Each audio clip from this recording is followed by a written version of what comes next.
All right, welcome everybody to Reimagine 2026. It's a strategic planning with artificial intelligence and human intelligence workshop. This is the first time, well, kind of the second time we've done this topic, but the first official time. Now, why is it important to be thinking about AI and strategy right now? The world is changing incredibly fast, and as things are moving faster and faster exponentially, we're all getting overwhelmed with data, with information. We have to be learning faster. We have to be making decisions faster.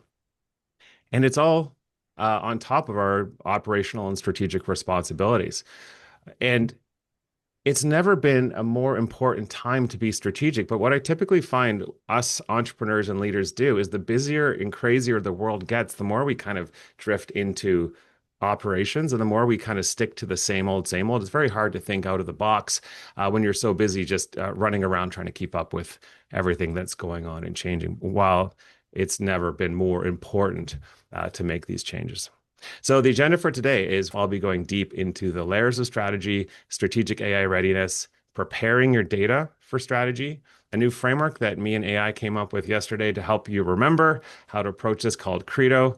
And we'll get into some advanced tools for the real nerds in the room, how to use AI in an advisory role, how to automate some of your data collection and automated alerts. So first of all, what are our strategic responsibilities as leaders? Well, we have to look at strategy from a really far out there, looking at our vision, our core values, and then we're supposed to bring it all the way back down through, things like a 3 year, your 1 year, your quarterly planning sessions, getting into weekly L10 or weekly strategy meetings. Then we also have program specific strategies like what's your marketing strategy or sales strategy, or really specific programs like how are you using Google Ads to reduce your cost per customer acquisition. And then we'll have random ad hoc strategies that we need to deal with, like, hey, I want to switch to a new ERP. Is it the right time? Should I do this? So as business leaders, we have layers and layers of strategy. Some, it really comes down to super long term and all the way to super short term. Now, we're not going to talk too much about these layers today, but it is really important that you have the proper framework to give each of these layers their time and space and tools. And some of the most common tools that entrepreneurs are using would be EOS, the Entrepreneurial Operating System, or Scaling Up, the Rockefeller Habits. Quick show of hands, how many of you are using a system like EOS or Scaling Up within your business to stay strategically aligned? Raise your hands. Okay, beautiful. That looked like the majority, vast majority. I'm going to venture 90% of you. If you don't have it, you need to get it. And you can either, buy the book, Scaling Up, Rockefeller Habits, read it. Traction is probably more common, at least in Canada, with especially people in EO. And out of the book Traction comes the EOS framework. You can self-implement or you can hire a coach. Like, this is a coach that we've used and very popular guy in Vancouver. He's an EO Vancouver member based in Victoria. Jay Evanow, he does EOS implementation. A lot of people just choose to self-implement. That can work as well. But I firmly believe that before you can get AI to help you with strategy, you need to have the fundamentals of strategy in place. And that is having tools like Traction or EOS in place. All right. Next section. And that's a whole, if you haven't done that yet, that's a 6 to 12 month exercise. And highly recommended. You do that first because you need those foundational layers before we get fancy with AI. Next thing that I think is really important with AI is understanding your overall readiness and how you benchmark versus your competition. Because in AI, we're running a bit of a race with our competitors, and you need to know, where am I positioned within that race? Now, if you look at a readiness assessment, there's a bunch of different pillars. Today, I'm going to drill down on just the strategic parts of the readiness assessment. There's 6 specific questions there that we'll be going through. If you want to complete the full assessment, here's a QR code. You can do that. I've repurposed this assessment from McKinsey and other big companies. I've boiled it down for small business, and I'm using a lot of EOS style terminology to align with EO. It was a tool that we used AI, like we vibe coded this using AI, and recommend that everyone completes an AI readiness assessment of sorts to really understand where you're at across those 40 key questions of strategic readiness for AI. Now, there are 8 pillars of readiness from strategy and vision, data and information, change culture, change readiness, etc. But today we're going to just look at some of those ones specific to strategy and vision.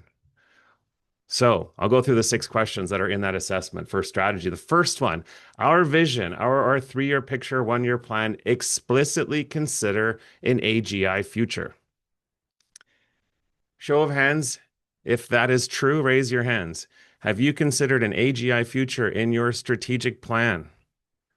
If you're like, what the frick is an AGI future? Let's quickly go through that. At some point, we expect AI to hit this inflection point where it becomes self-learning and growing even faster to the point that it exceeds all human capabilities. Most experts are saying this is coming in less than 10 years. A lot of them are saying less than 3 years. Some of us think we're already in a slow takeoff of this moment. But whether or not that's true, I still think it is a really important exercise. Go with the expectation that AGI is going to hit the planet in less than 3 years and work with AI. And we'll give you the framework for debating with AI. Have it analyze your strategic plan and say, have I considered an AGI future in this plan? And what would you change? If you're a marketing agency and you knew that anybody could talk to an AI and it could answer and provide strategy and do implementation through agents better than any other agency on the planet, and you knew that was coming in less than 3 years, would you consider down the same path of selling your Google ads and your SEO and building websites? Or would you freak out and come up with a new plan, realize that the ground underneath you has moved? Within marketing agencies or software development agencies or content writing or even graphic design firms, it's pretty clear the world has already changed and those jobs will be obsolete or dramatically different very soon. But there's a lot of people in industries where they think they're safe, they think they're fine, and they haven't even remotely started thinking about how an AGI future will change things. So this is a really important thing to make sure is baked into your strategic plan. I'll go through these a bit faster. You can take them offline by going through the readiness assessment and debating with AI each of those points on your own once we give you the framework at the end. So your company should be setting at least one corporate AI rock each quarter with a measurable specific outcome. Show of hands if you have that already in place. You've got like a quarterly goal or annual goal specifically tied to AI.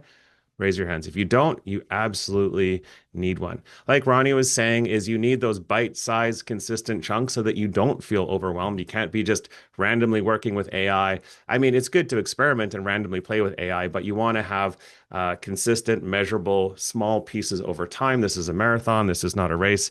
And one of the ways that I prevent the overwhelm is just boiling it down into a couple of rocks. That should also translate down to the individual level. So Jeanette, you should raise your hand there.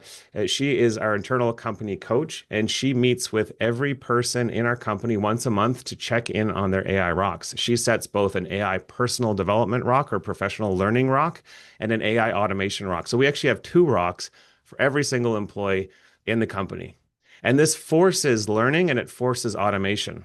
On the automation side, we pair them up with an engineer, somebody like Riv, who's he's an AI automation engineer. We would pair him up with somebody like Riv. We've got some internal people, and they work together to make sure that every quarter they're automating at least one thing that's highly repetitive and annoying that they don't want to do that will allow them to free up their time and work on something else. That is part of their strategic framework. At the same time, we have to look at what is their specific role and what are some things that they can learn about AI that will help them down their career path. And those are AI educational rocks.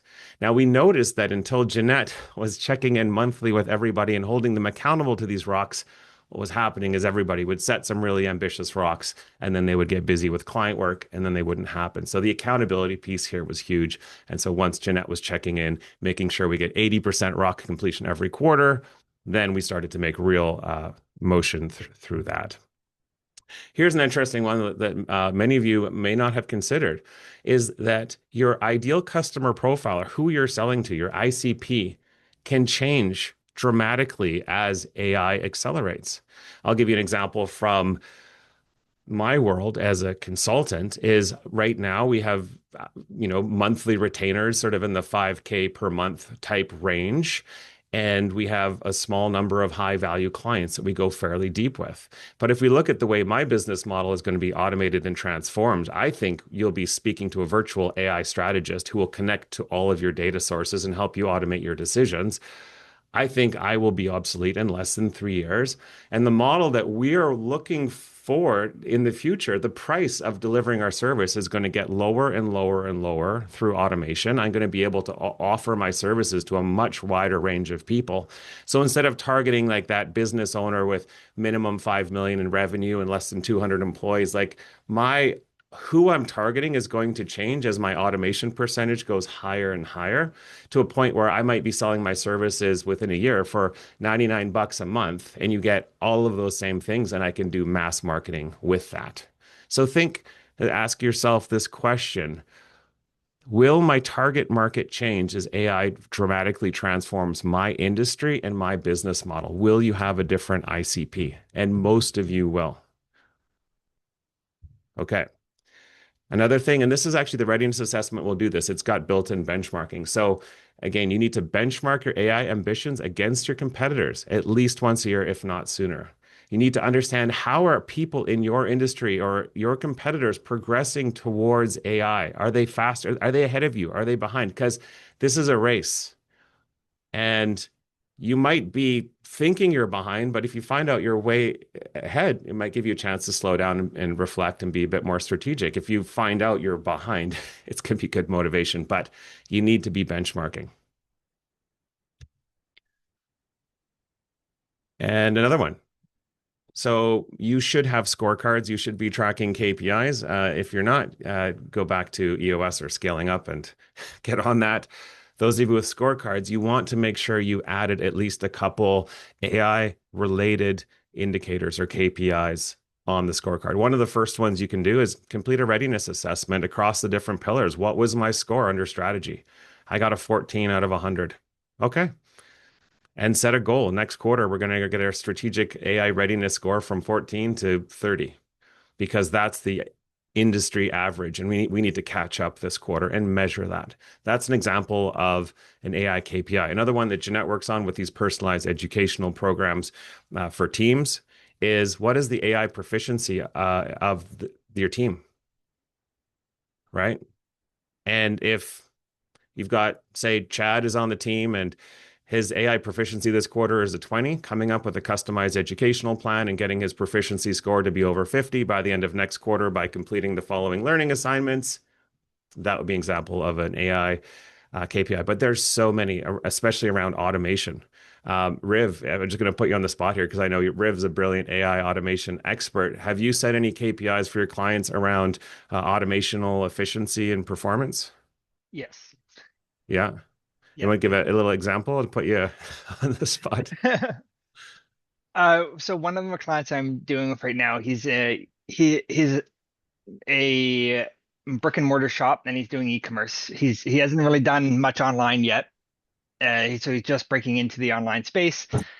So we put in AI key performance indicators for what we're expecting online. So how he's actually going to get the sales and where they're coming from, and what that measures what the AI is aspect doing for the AI within Shopify, because Shopify is adding a lot of their own metrics on that. So we integrated with that within his website to build it so we understand what's coming in and how much is coming in. And a real common KPI for AI around automation Yeah. is how much time does it take to complete a specific process? So, if your sales team is spending an average of 2 hours completing a customized proposal after a discovery call, you set some goals, you measure that. And with AI, your target might be to get that down to 15 minutes or less and to track your progress on that. But these are some important things you have. And I just took one from the data pillar. Again, this is back to the AI readiness assessment. We're just sampling. This is now question 7 and the last one before we move on to the next framework here. Is you need to have all of your key customer and operational data in one centralized place.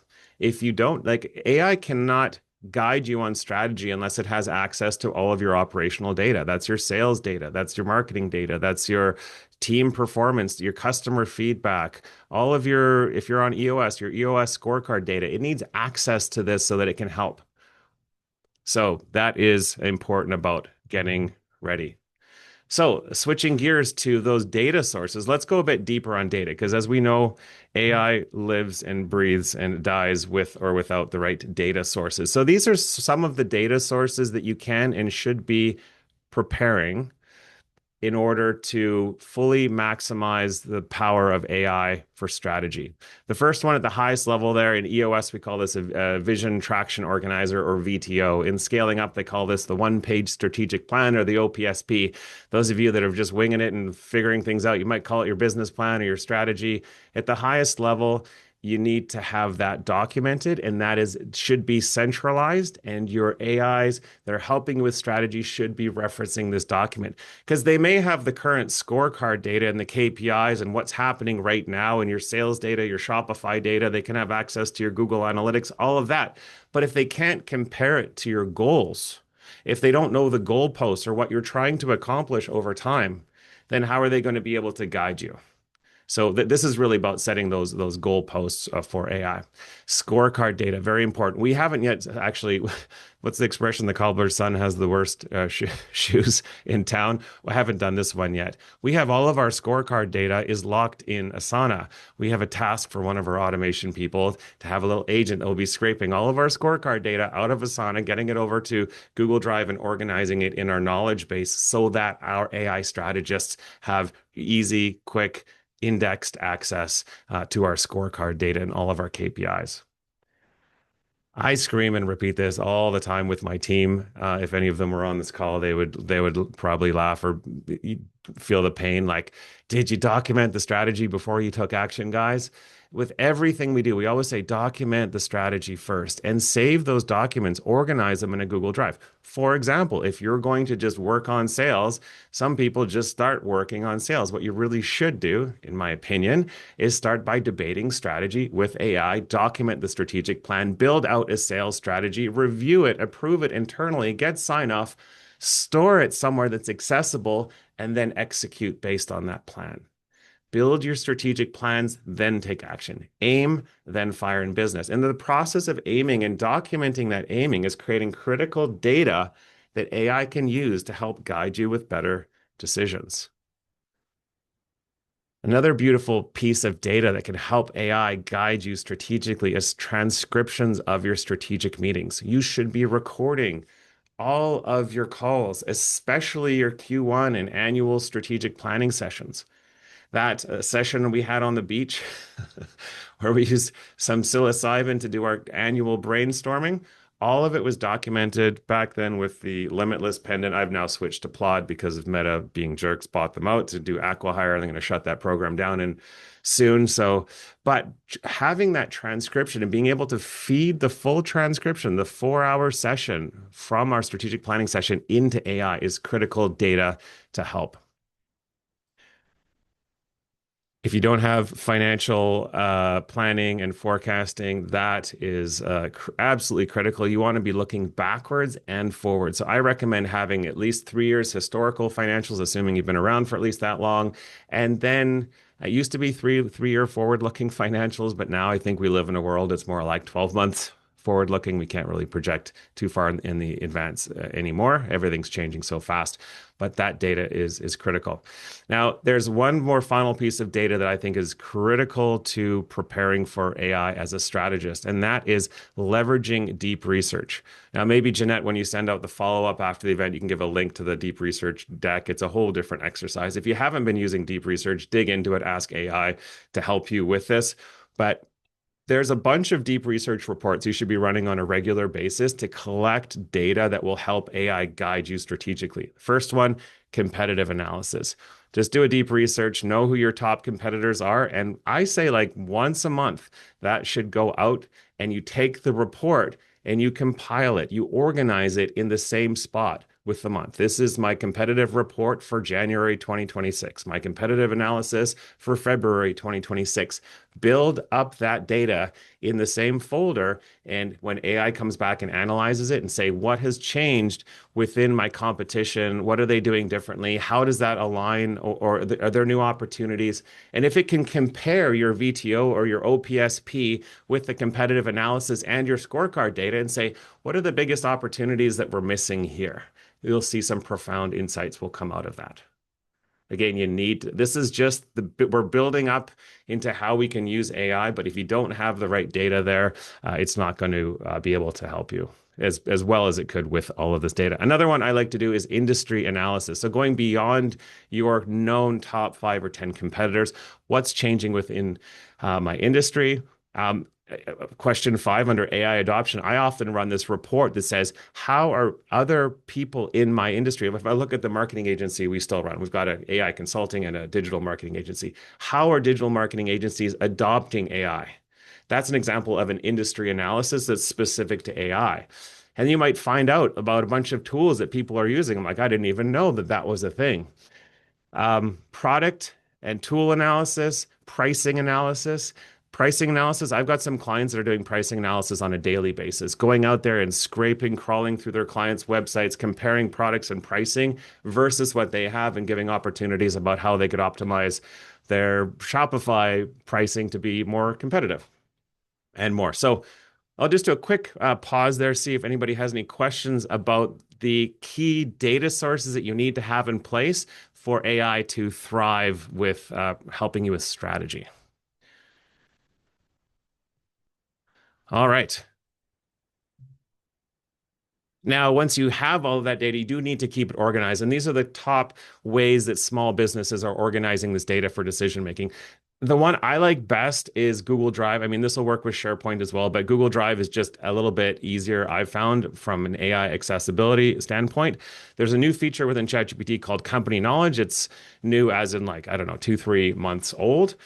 And it allows you to quickly, as you're engaging with AI, click company knowledge, and you can access everything that you have in Google Drive or SharePoint or other folders and take that into consideration. So really make sure that you understand this company knowledge feature. And I'm just going to quickly show you. So when you are um, I want you to analyze my business strategy and give me feedback. Whatever you're doing, that's of course a horrible prompt, but you can click on company knowledge and you can specifically pick off the sources that you want, and that can include a whole bunch of apps and more. They've expanded this, and make sure that you know how to bring in that additional data. Um, Slack and Teams. So we're a Slack house. Every time we have a meeting, like an internal L10 strategy meeting that is automatically transcribed, that transcribed is picked up with an agent. I think it's make.com or N8N is combing through the Zoom transcripts. It's summarizing it. It's providing links for the full video file, for the full text transcription, and the summary and the template that we want. And it puts it into the exact Slack channel. And then we have other agents that can come back and analyze all of our conversations from the past. So that's how we organize our transcripts, and we allow AI to analyze them to help with strategy, is by pushing them automatically into Slack and Teams. Now, just to get started, if you have transcripts, you can just copy them, paste them into ChatGPT, say, summarize them, and then add them to a specific channel or a Google Drive folder manually, but you can also automate that quite easily with AI. One word of advice here is do not just log the summaries of your transcripts. Have you noticed that occasionally those summaries are wrong? That's one reason you want to see the full transcript to catch those hallucinations. But you'll also find that like there's a lot more data in the full transcript, and quite often I will take the full transcript back to AI and then start to reanalyze it and ask it different questions. You can't go deep on that analysis if you're just using the summary data. So make sure you have easy access to the full video file for future AI to analyze body language, facial expressions, and tone of voice, and that you have the full text analysis there as well to help you, not just the summaries. Hey Mike, I got a quick question from Chad. He says, Yeah. does it look at all Google Drive or set folders? So I specify the folders that I mean, you can just tell it the name of the file that you're looking for or the folder and it should find it. But what I typically do when I will go there and specify the folders where the content is just to be sure. But yeah, when I'm doing that analysis, you can come along and say, look for my 2025 financial strategic plan, look at this data, look at that data, and it should find it on its own. But it's a lot faster if you just include the links to the folders or even the files that this where the strategy is. So it should find it, but it depends how big and cluttered your drive is. Another place to organize your data is within projects. So whenever I have a strategic conversation about anything related to, say, media buying, I can then take the conclusion of that and then I take the chat and I put it into a project. And we'll show you that in a second. And a final one is you can store these in custom GPTs. So if you learn something and you want to store it strategically, for example, we do a lot of conversion rate optimization to improve like conversion rate from Google Ads into sales for clients. That's called CRO, and we store all of our CRO learnings within this CRO strategist GPT. And a team of 3 or 4 of us are consistently updating our best practices and our knowledge directly into the back end of this GPT. So these are the ways that you can store your data efficiently for consumption. So just a bit of a recap. These are the data sources that you should be collecting, and these are the places where you should be storing them. Google Drive, Slack, and Teams. You can use agents to organize this data as well. We'll talk a bit more under Pro Tools, Advanced section. You can use projects and custom GPTs. And projects can be as simple as this. You can have a chat about something like custom GPT for Elon Musk. Okay, that one is going into move it into my strategy project. And then now it will be part of the overall, like I can come back here and it will reference this with any strategic questions that I have. Okay. Now moving on to the new framework. I was pretty excited yesterday when I realized that my framework spelled credo naturally before I even started moving the letters around. A credo is a statement or a belief that guides someone's actions. And I believe that a credo is a framework that will hopefully guide you to think more strategically and effectively with AI. So we'll go through the different stages: context loading, refinement, bringing in external data, having AI play a devil's advocate role, how to get out of the box thinking, and the importance of summarizing and saving your strategic learning so that it can keep getting better and better over time. I see many of you. I recognize a lot of familiar faces. This is repetitive, but it's so important. I keep saying you should be talking, not typing behind your computer. Why? You can get 3 to 4 times more context into a prompt into AI through conversation. It is so much faster. So if you are still typing behind your computer, get onto something like Whisperflow. There's a QR code.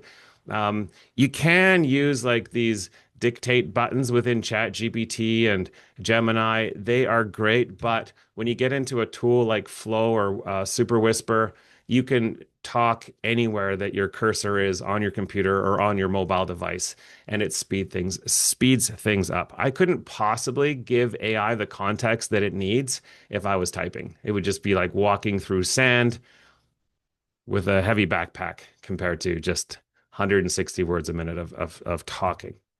Okay, so let's go to the context loading phase. And I think I'll just do a real example of, yeah, I'll go through and illustrate an actual example for each of these seconds. So for context loading, some of you refer to this as prompt engineering.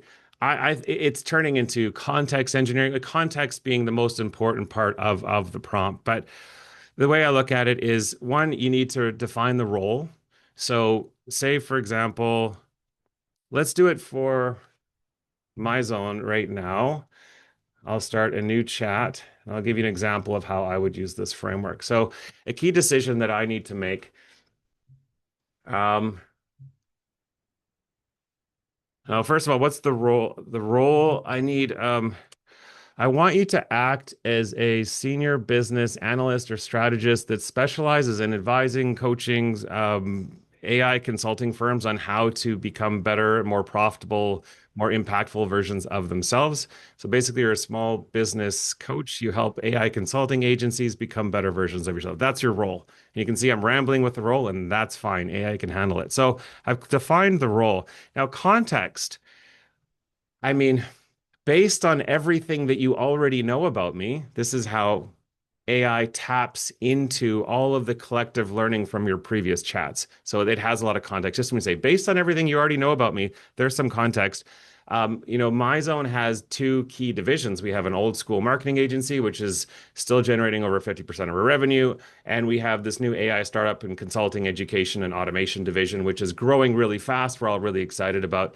The challenge I have strategically for 2026, giving you as much context as possible here, is that I feel so excited about the future of AI, and I want to put more and more eggs into the AI basket, but I'm worried about like where I still have a lot of Google ad clients and SEO and even new AEO clients or web design, Shopify, etc. But the whole marketing business, it feels like it's going to be obsolete in less than 3 years, possibly as fast as 1 year.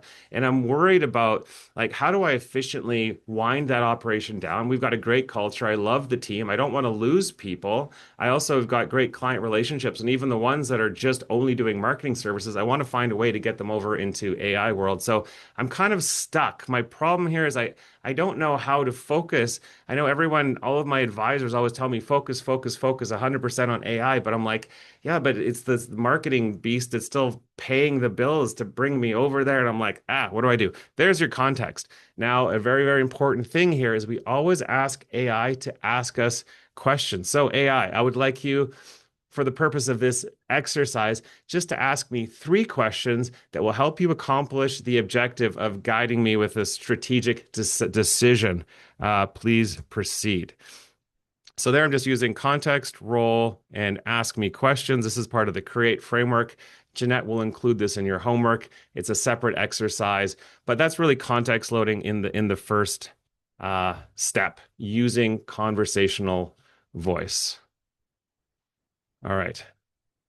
And I've given it way more context simply by saying, based on everything that you already know about me, and it's going through all of the previous chats and memories and histories, and it should know a ton about MyZone AI. The next stage I call refinement. And this is where you engage back and forth with AI as a thought partner. And I do this intentionally in layers. Those of you that are familiar with the term chain of thought thinking, like when you break down AI's thinking process and context loading into layers and pieces, I find it performs better because it's had a chance to think things through. So in the refinement stage, I'm going to see what did AI come up with for me. Well, first of all, sorry, I'm still in the context loading phase. Apologies, I skipped ahead. So I'm going to quickly answer these questions using the microphone. And now, if you're doing this for yourself and really setting your new business strategy for 2026 and beyond, I wouldn't put a cap to the number of questions that you have it ask you. But I would say, ask me 2 or 3 questions at a time. You want the questionings to come in stages because as you answer each block of questions, it can open up the next set of questions. Don't make the mistake of saying, just ask me questions. It gives you 10 questions, you answer them, and then you force it to move forward because you will more than likely generate new questions it would like to ask based on how you respond to the first set of questions. So always do it in chunks. So I'm going to quickly answer these for brevity. For time's sake, I'll be as brief as I can. What percentage of revenue? I mean, we're probably 60% marketing revenue right now, 40% AI. By the end of 2026, I would love to see maybe 70% AI, 30% marketing. Which of these is scarier to you? Losing short-term revenue by intentionally shrinking or waking up in 24 months realizing the I mean, I think both are scary to me. I'm not worried about short-term revenue. I would happily take a short-term hit for a long-term gain. I guess my biggest fear is that AI is going to be moving so fast that the window will close and on me, and I didn't get into one of those winner-take-all scenarios, and I'm kicking myself like I already feel like I missed out on one of those opportunities with the dot-com in early 2000. I was just a little bit too late on a project. I don't want to be too late for something that's like $1 billion opportunity, and I want to just give everything I've got for that long-term opportunity. Question three, if I had to design one mandatory migration path for marketing only clients into AI work. Ah, interesting. Again, for brevity, I'd say that, I mean, the most important thing for AI adoption I've found is mindset. And so uh, at first, I would have to check their mindset and make sure they're growth-minded, flexible thinkers that want to embrace AI. I would say if they're not, as long as they have the right mindset, I guess I'd be more comfortable working with them on marketing, knowing that I can migrate them into an AI first organization. So yeah, I think that the migration path would come along with aligning with their vision and goals and making sure that they're even at the type of client that we can handle under the AI consulting side. Because clients that are just set in what's the opposite of neuroplasticity, Ronnie? It's stubborn, rigid thinking. You know, those clients probably can churn first and force them into like the open, creative thinking. But okay, so now I've just answered some questions. I've given it some context. In the refinement stage, AI will come along. I usually do this with voice, by the way, too, instead of just text. And having these voice conversations. In the refinement stage, I will listen and hear what is AI saying, and I'll just walk around the house and just talk to it back and forth, back and forth. We'll have these conversations, and I do that with the advanced voice mode. It's the button on the right hand side. You've got dictate here, and then the waveform to the right of it is advanced voice mode. And so in the refinement stage, I've given it sort of a base layer of context. I've had it interview me, ask me questions until I'm blue, and then it presents its ideas and its thoughts, and I just keep debating and talking, debating and talking. This is engaging with AI as a thought partner stage. It doesn't stop at the questioning. It starts, okay, it presents its ideas. I will challenge its ideas. We'll just go back and forth and refine things. From there, I typically ask it to now layer on some additional data, and I'll bring in E for external data, but it's really just other data sources that are not within your chat with AI. So that could be internal data that you're bringing in. You know, I still consider that external. So an example from that would be, well, I've run some deep research reports already on my industry, and I might want to reference them. So then I could come in here. I could either within my Google Drive folder, I could go to my AI strategy folder. I could open up a recent deep research on industry analysis that I ran yesterday preparing for this meeting. I could grab the URL of that folder if I want to be sure. I could also just say the name of the file and it should find it. And am I in the right chat? Yes, I am. I'm going to give it access to Google Drive. And then I'll say things like, I completed this deep research on the industry. Just can you confirm that you can read and access this file? Another common external data source I might bring in is say, I want you to go to the MyZone.ai website and analyze it, collect as much information as you can on our business from MyZone.ai. Okay. So it's confirmed it's got access to the file or this folder where I could have a bunch of external data that I've previously prepared. I can also have it going to the web and just crawling through my website and gathering if you've got good information in your blog or your homepage about your products and services. Just know that in this step of external data, there's a lot of additional data sources that you can bring in either from deep research or just checking the web. If I click if you have it sort of comb the web, you'll click and sometimes it'll look at 100 different data sources, bring in some new information, just get that fresh perspective. And that is the stage for E for external data. So right now it's searching through company knowledge, Google Drive. It's adding a whole bunch of external data sources that it thinks are relevant to the conversation.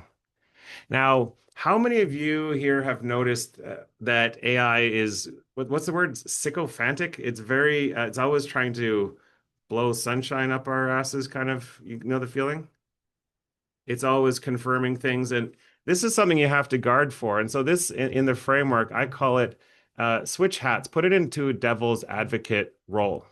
So I'm going to stop it. So assuming I've loaded it up with a bunch of data, it's analyzed a bunch of files, it's combed through my website, it's read the deep research report.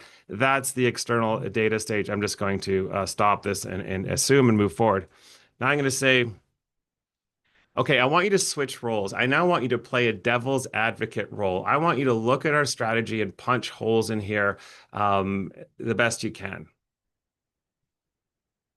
It can be as simple as that, or you can even build out that prompt to be more sophisticated. I'm going to turn off company knowledge, and it should be analyzing my strategic planning up to this point and say, it now it's trying to find fault.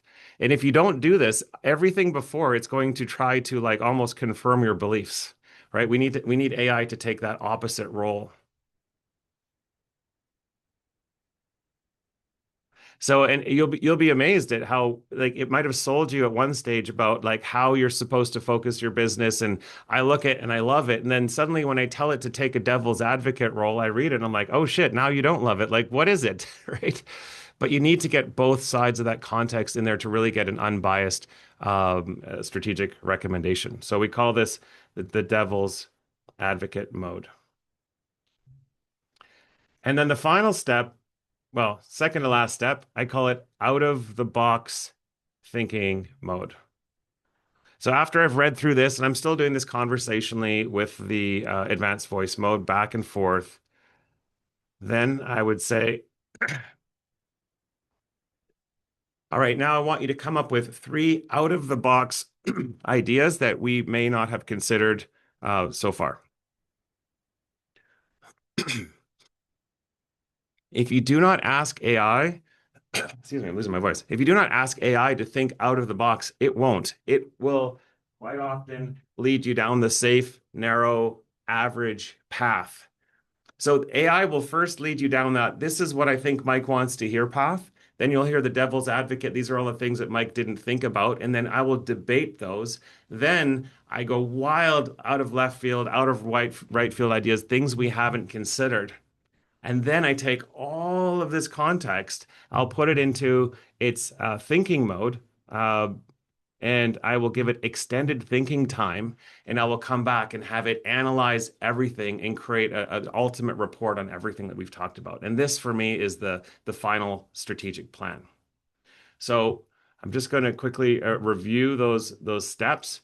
So first, we're going to load it with a ton of context. We're going to say things like, based on everything that you know about me, and I'm going to use my microphone and just blabber as much as I can about the situation that I need strategic help with. One of those layers of strategy that I want some AI advice on.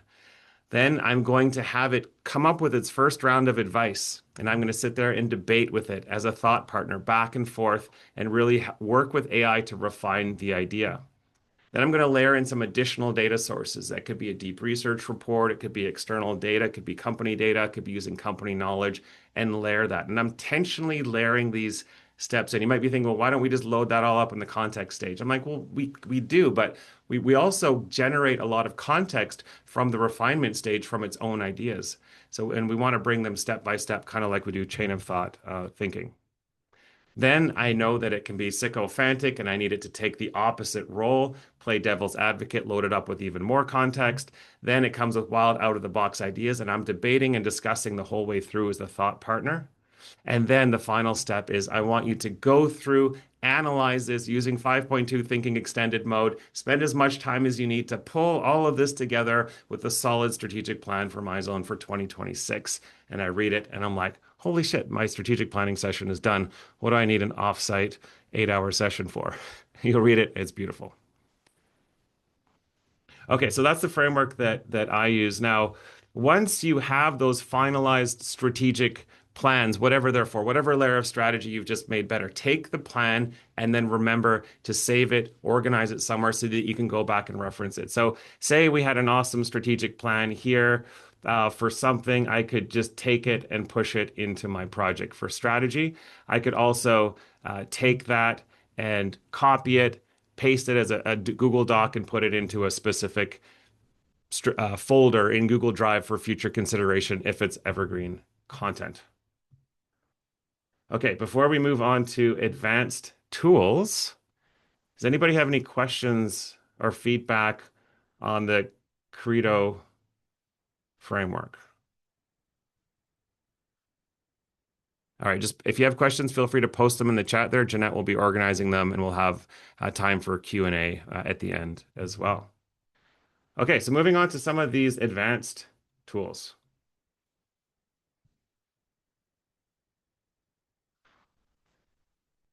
How many of you have played around with virtual advisors? Show of hands. Brought back. Luke's done that. Riv. Luke, what sort of advisor have you had AI take on a role of like a dead Steve Jobs kind of idea, or how have you been approaching it? So not so much on the business, but personally. So different life coaching models and like not therapy, but similar outcomes. Awesome. And Al, what about you? What advisory roles have you had AI play? I haven't played roles that I don't play in the company. So I'll say, be a chief marketing officer, be a chief HR officer, and I'll use that, and I'll usually get the answers before talking to the real people, and that's just a checkpoint to make sure that I'm not crazy or they're not, or Perfect. both.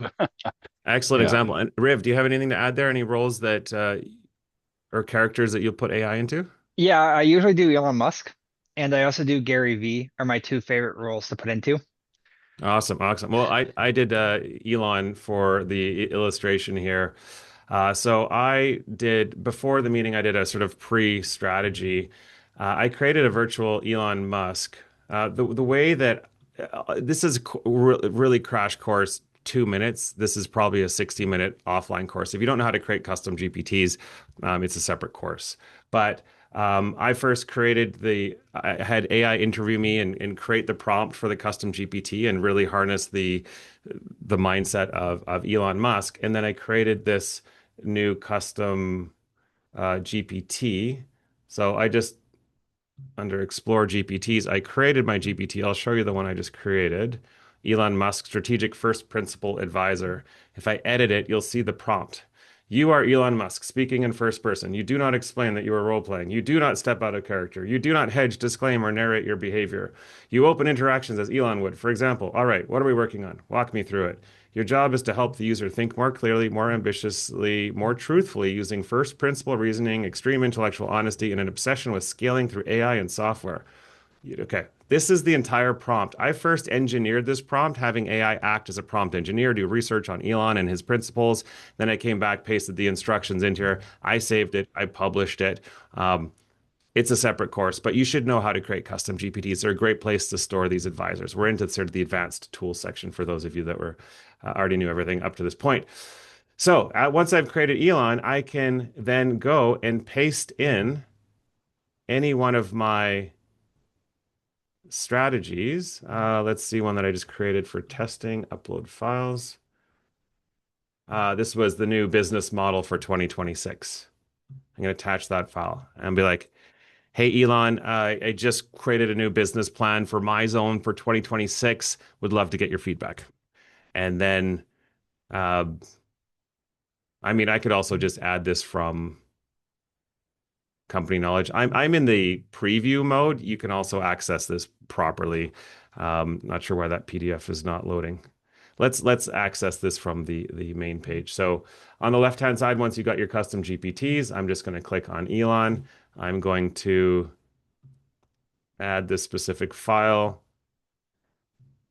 from, this is my full strategic plan for the year based on I gave it as much context as possible. Here's the current situation, the company. Imagine you're going to a real advisor and you wanted their opinion. You need to give them all of the context possible. So I had AI basically pull together all the context, create this beautiful document, tell him what I was planning on doing and shifting in 2026 and how I'm going to change my pricing model and everything, right? It's a long document, everything Elon would need to help me. So, hey, Elon, what do you think of the new business plan for MyZone for 2026? Now, I don't need extended thinking for this one. It'll be too slow. And I hit go. And I channel Elon. And I even asked it to put in humor and be blunt, just be like Elon with everything. And it was crazy because I did this exercise late last night and this morning.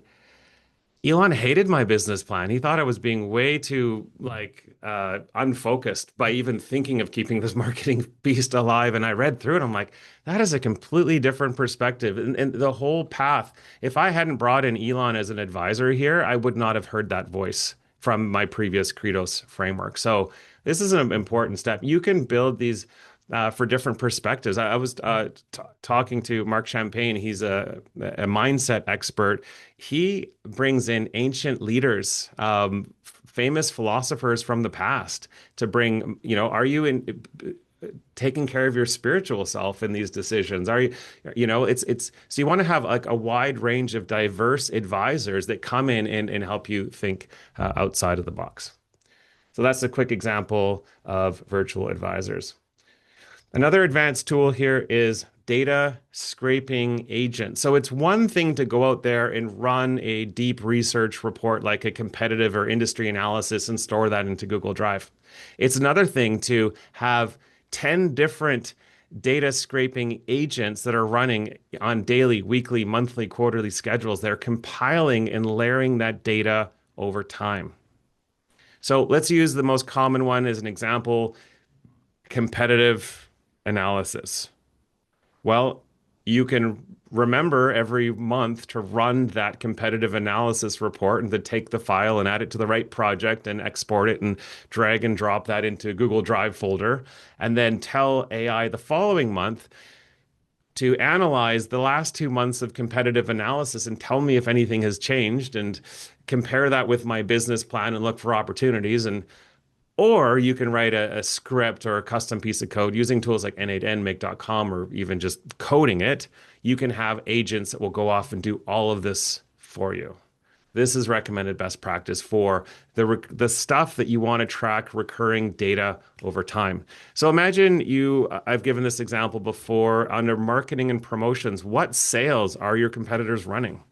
Have an agent checking daily. Do they have sale? Do they have a sale? Do they have a promo? What are they doing for Black Friday, Cyber Monday? What did they do last year for Black Friday, Cyber Monday?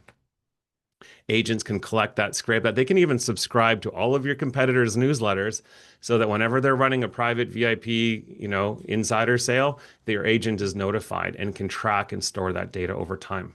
What trends are you then seeing because of those layers and layers of data? It's like archaeologists going back over time. If you keep adding those layers, you can drill down into them and see patterns and be like, oh, interesting. We've noticed that competitor B has gone from a 40% off to 50 to 60 in the last 3 months. And this is a trend in the industry, whereas you're still sitting at a 30% for Black Friday. It's coming across as not aggressive enough. You might want to consider X. That sort of thing. So layering the data in over time. All right, so I'm just going to wrap up here with a quick summary on this full framework. We also have Jeanette, who's going to be putting together homework assignments for all of you on some of those topics we just skimmed over. And then we'll be going into Q&A. We have up until noon for open discussion. So have your questions ready. When you're ready to ask a question, just you can unmute yourself. We'll put your hand up. We'll call you, unmute yourself, ask your question. We'll get lots of engagement. So repetition is key for retention, as is homework. And so we're going to do a summary here. Make sure you do the homework, cement these concepts, play with them, test them. So here are some of the key takeaways.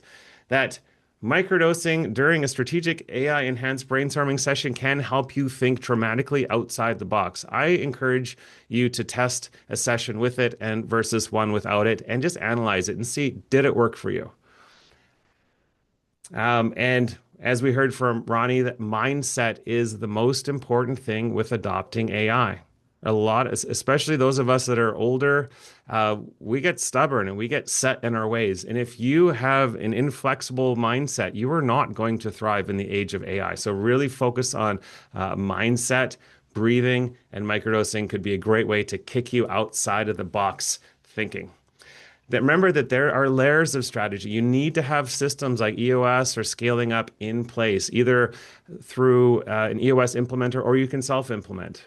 but those are critical. And that's everything from aligning your vision and values. Do your core values align with an AI mindset? Do you have innovation and flexibility in your core values, all the way down to your quarterly rocks, etc.? You need to understand those layers, and you need to have a system like EOS in place to build on top of with the fancy AI tools. You need to understand your AI readiness. Take the readiness assessment and track those scores. Every quarter, come back. How are you progressing? We looked at 6 questions related to strategic AI readiness. Things like, do you have an AI rock defined for this quarter?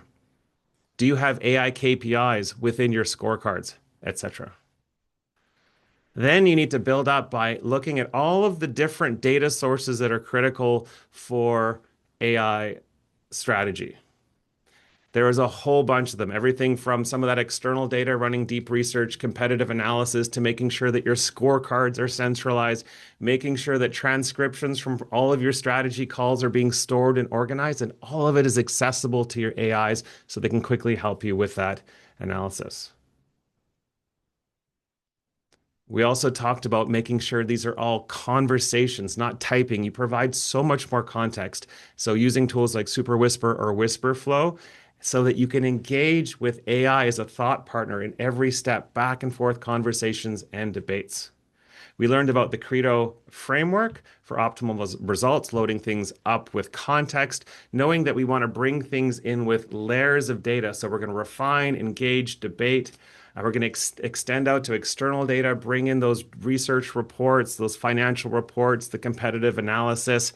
We know that AI is sycophantic. We want it to take the devil's advocate role as well, roll that all into it, and that explicitly ask it for wild, out of the park, out of left field, open blue sky ideas. And then we take the final conclusion, we process it, we summarize it, we store it, we save it, and we keep building on our strategy from there. And then we learned briefly about some of the advanced tools that people are playing around with, such as creating virtual advisory boards like Elon Musk's, or even dead philosophers, to get wide-ranging perspectives to really punch holes in your strategies from angles that you probably haven't considered. We looked how we can use data scraping agents to build and layer that data over time, like an archaeologist can go back and look at patterns and trends and compare them. And I forgot to mention this one. It's really good to set up AI-related automatic alerts so that, say, for example, you have a quarterly goal of X and an annual goal of Y. And if AI can analyze your scorecard data, it can say, hey, Robert, by the way, you're slightly behind pace to hit your annual goal of 27% growth. Your first quarter numbers are behind 8%. You might want to pick up the slack over here. So have it analyzed, but also have the automated alerts. And I think if you're doing all of these things, you're in the top 1% of leveraging AI for strategy. It's constantly changing. Don't feel like you have to do all of these things, but you should start to do some of them, bits and pieces. Like Ronnie was saying, it's small little pieces. This is a marathon. It's not a sprint. And Jeanette will send you all of the homework as well to continue. So hope you guys found that informative. Let's open this up for questions. Who wants to ask the first question?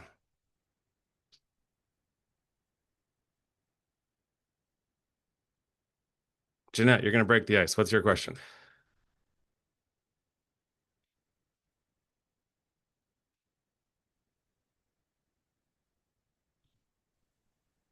I hear this all day long. You were muted. Sorry, say that again. Go ahead, Chad. Yeah, so when we talk about this board of advisors, one of the things we want to do, like I just came out of my EOS quarterly meeting this morning, and so this was top of mind. But so I'm taking the transcription from our meeting and copy and pasting it into my co-CEO GPT, and it's great. But then I'm trying to share it back with my team and all this. Has anybody come up with a way where you can actually get them live, like through a voice agent or something like that, get them live into the meeting with you? Not personally, not yet. What I do is I have a bunch of different AI advisors that I bring in for different types of meetings. And they know, like I just literally in the prompts, I say, I will be pasting transcripts from meetings here. midway through the meeting, and that's when you will jump in. And so I just go to Zoom, I go save transcript, copy transcript, I paste it into my advisor, and it will surface all the questions or ideas. That's how I do it. I'm sure there's a more sophisticated way, Riv or somebody would, you could do that agentically building your own software that's listening in. But for me, I just copy the transcript, paste it in, and I have the GPT know in advance what its role is. Like, you are here to question everything the leadership team is saying and play the devil's advocate and come up with 3 ideas that we might be doing wrong. And then in the middle of the leadership meeting, I'll just be like, what does AI have to say? Copy, paste, go, let's see, and then bring the voice in that way. But I don't think it'll be long before we can just have real time analysis and feedback. Riv, have you found any solutions? You're pretty deep down the automation path there. Have you found anything real time where you can have these ancient philosophers leaning in on your weekly strategy sessions?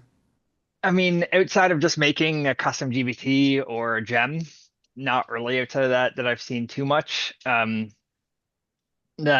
Sorry, my brain is kind of going 1,000 miles a minute because I'm also working on the side here too. No, I have, other than making your own custom GPT or gem, that's really the only Yeah, thing I've done so far. Outside of make.com and making your own automations. yeah, that's my thought as well. Yeah. Great question, Chad. Any other feedback from anyone else?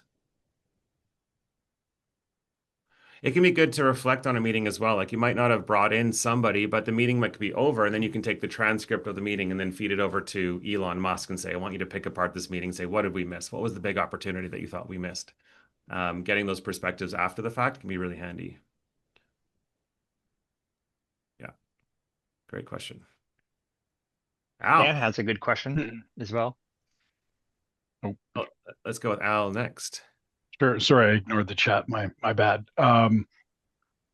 One of the challenges I'm having is, I'm talking to GPT all day long, and 2, 3 weeks later, I've got this long list of chats, and I've had a real hard time classifying it, looking back. Sure, there's a search feature. Has anyone found an effective tool to manage those conversations, classify them, be it folders, meta tags, that sort of thing? Is there a third-party product out there that has helped you? Because for me, it's just a big list right now, and it's a big challenge.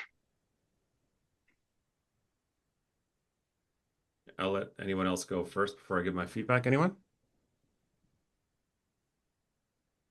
So I've experienced the exact same pain and frustration, Al, and I've gone through some times where I'm like, I'm going to go through and manually classify every single chat. And then I go through and I do that for half an hour, and I'm like, oh my God, I'm only back 3 days on it. Mhm.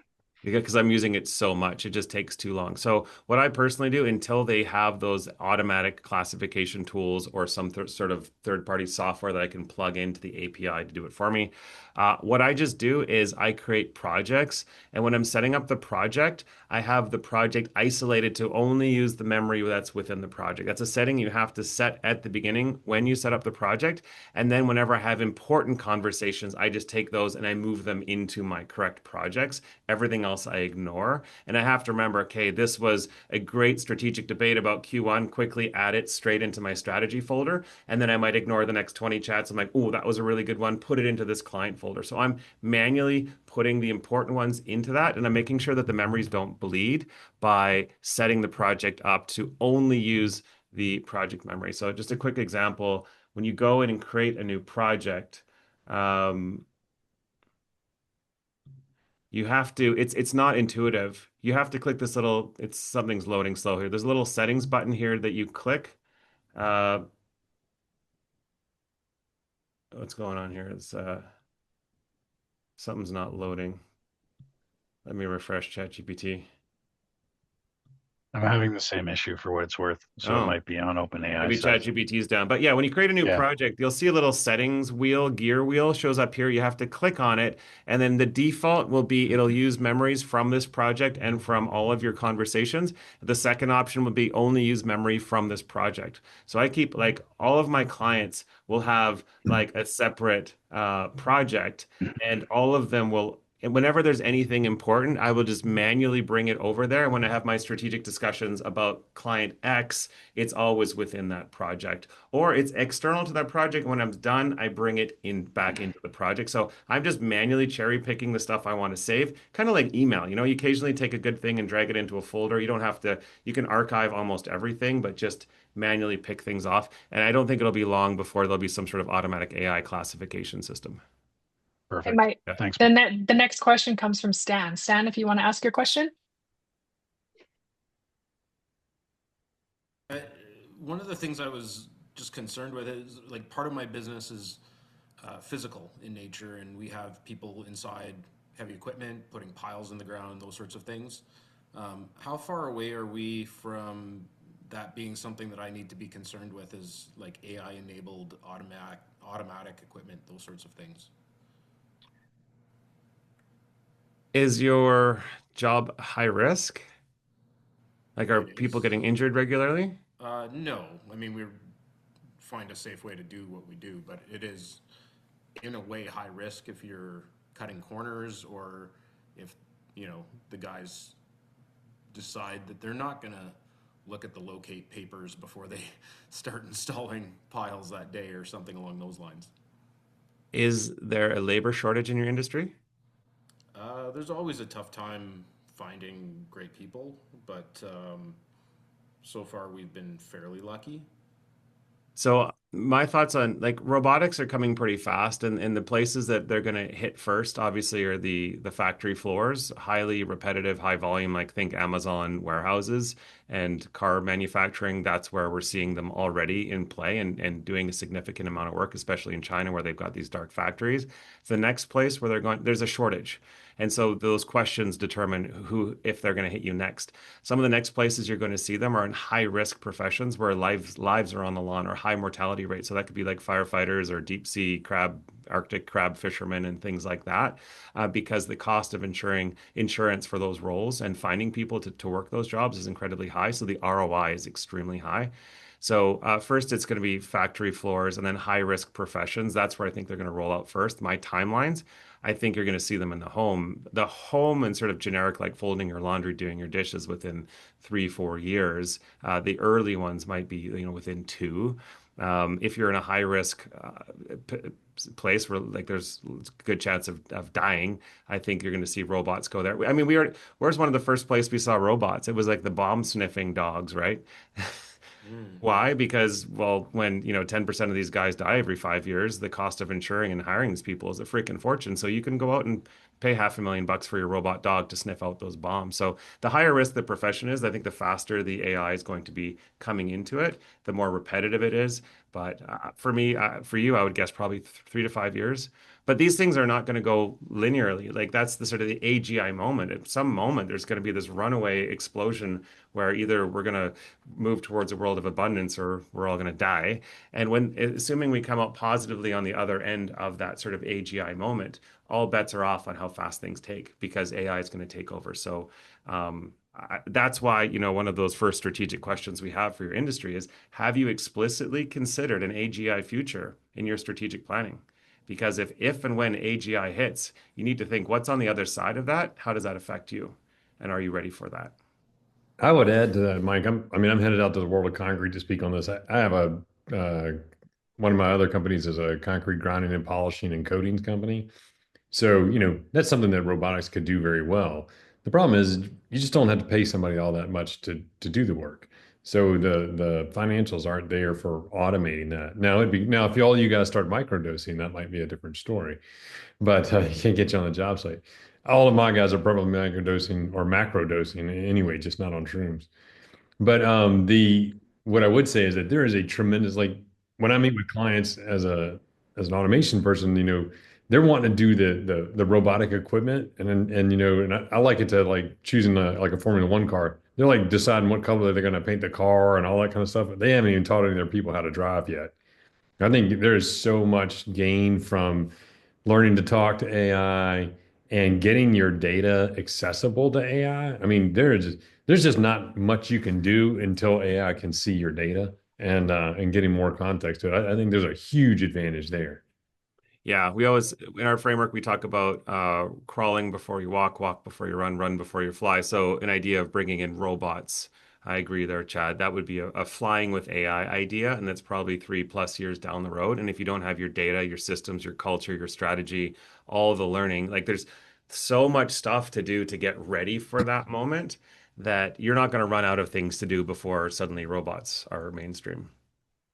But Cameras they're and in a everything contractor physical. alive. They're in a contractor alive that wouldn't like to have a robotic crew that didn't show up drunk or not at all.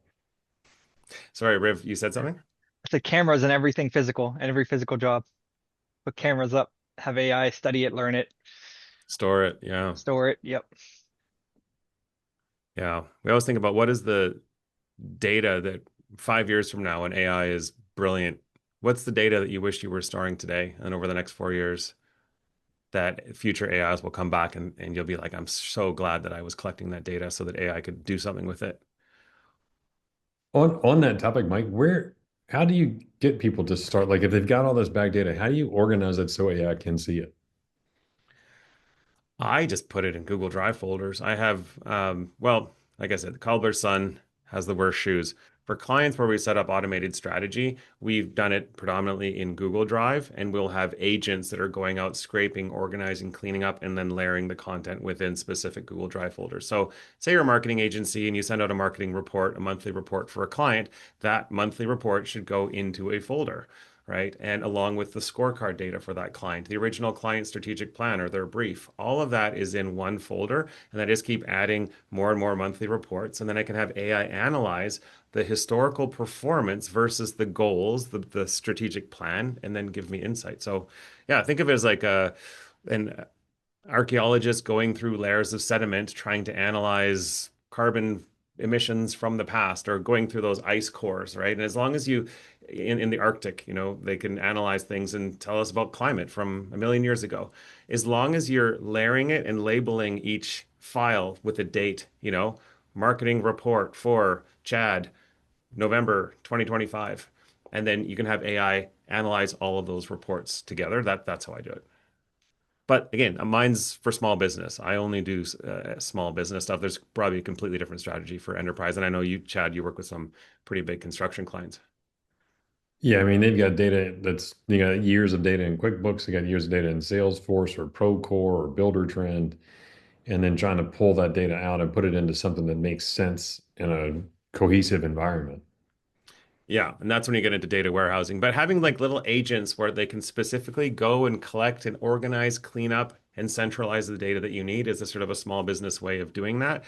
I don't get into enterprise solutions. That's when you get into like the snowflakes and the, Azure automated data warehousing stuff that big business needs to do. I don't play in that world. Yeah. I had a question here from Pramod. What you did in GPT, could you do the same in Claude? Yes, absolutely. And Riv is right. Yeah, you can do that within Claude projects too. Any other questions? All right. Well, I hope you guys are having fun with AI. And Rania, thanks for catching me on. I didn't realize that I'm in this. I don't freeze. There's a fight, flight, or freeze when the adrenaline goes up. I just feel like every day, like, oh my God, I'm not running fast enough, and I'm running faster. But if I could reflect on the first part there, is I haven't been thinking strategically enough about my own mindset. I think I'm running a bit too fast, and that can give me blinders. Like, you said there was, what is that one question? I'm like, I'm going under assumption that everyone needs AI now, fast, right? I haven't challenged that. Maybe they don't need it all. Maybe Stan can wait 3 years and relax, I so thank you for questioning some of my own mindsets. Have fun with it, guys. It's and do it in little bite-sized chunks. Think strategically, long term, treat it as a thought partner, organize and layer your data, make sure you're running off of EOS, and just keep experimenting and learning. Most importantly, to cement these concepts, do the homework that Jeanette is going to prepare for you. She's an expert at creating kick-ass homework assignments to really cement these concepts. And then let's get back into that WhatsApp community, the AI plus EO community. If you're not in there, just email me, we'll add you, and then discuss and engage and debate. And these things just keep getting easier over time. So great. Thanks. I appreciate all of your time and feedback. We'll see you guys in WhatsApp and have an amazing rest of your year. Have an awesome strategic year. Thanks, Just a guys. side note that give me a few days to, because I do everything custom. So just give me a little bit of time to gather all the information. I'll make sure to add the Path Supply discount code as well as their website too with the upcoming email. And the prompt engineering one, we can add Yes. links to the deep research, other coaching session I did. And yeah, we'll give you guys lots of homework. And I hope your strategic plan for 2026, you should be using AI for the entire process. And it's going to be a lot faster, a lot better than ever before. And have Elon and some dead philosophers try to punch holes in it before you sign off. Thanks, guys.